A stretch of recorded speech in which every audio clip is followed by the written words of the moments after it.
Greetings, soldiers.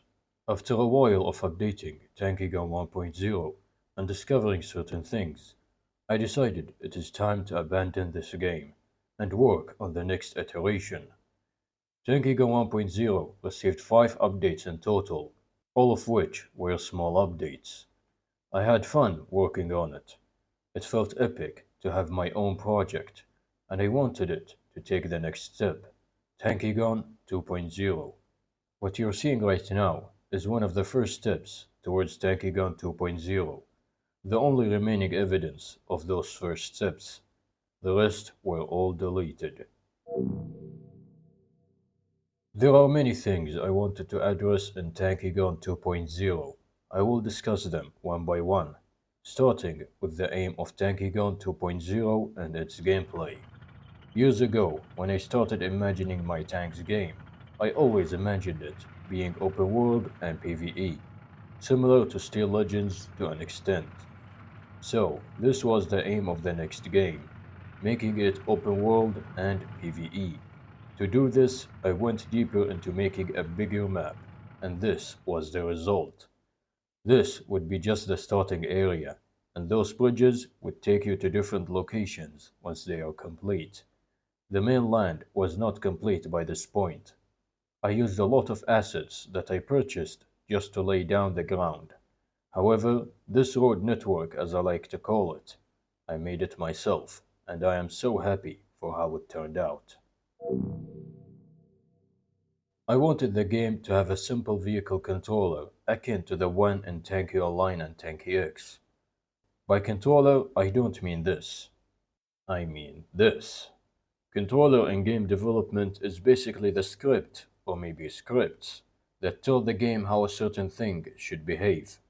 For example, you could have a realistic tank controller, which can result in tanks drifting and other functions, or something very simple and easy to make. I wanted something easy, at least for the start. I know, tanks drifting is cool, but that's for the future. This controller wasn't perfect, but it got the job done while I was testing and working with Tankigon 2.0. You can watch these videos on my second channel to see how it functioned. Previously, I always thought of tanks only. With time though, I kind of wanted more. Why not have more types of vehicles? Why only tanks? What about helicopters? What about fighter jets? What about submarines? Ideas started circulating in my head, and I loved every single one of them. I just wrote them down, but nothing was actually developed or made for Tankigon 2.0. Along with adding more vehicle types, I also thought of having infantry. We would start out as a soldier and slowly collect all available vehicles. A great thought, and so I added it to my bank of ideas, and fiddled around with how I could implement it and what features it would need.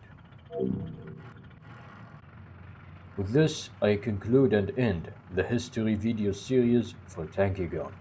It was fun to look back at what this game was, and how it changed over the years. Sure, it didn't go anywhere globally, but it went everywhere in my heart. There's more history elements I'd like to share with you, but I think it is better to do so in the website. What happened before this, and what happened in between these? There's much more, and I'll happily share all of this in the website at some point in the future. For the rest of the video, I'll show you me driving around this map. Have fun watching, fellow soldier, and I'll meet you in the next video. It will be exciting.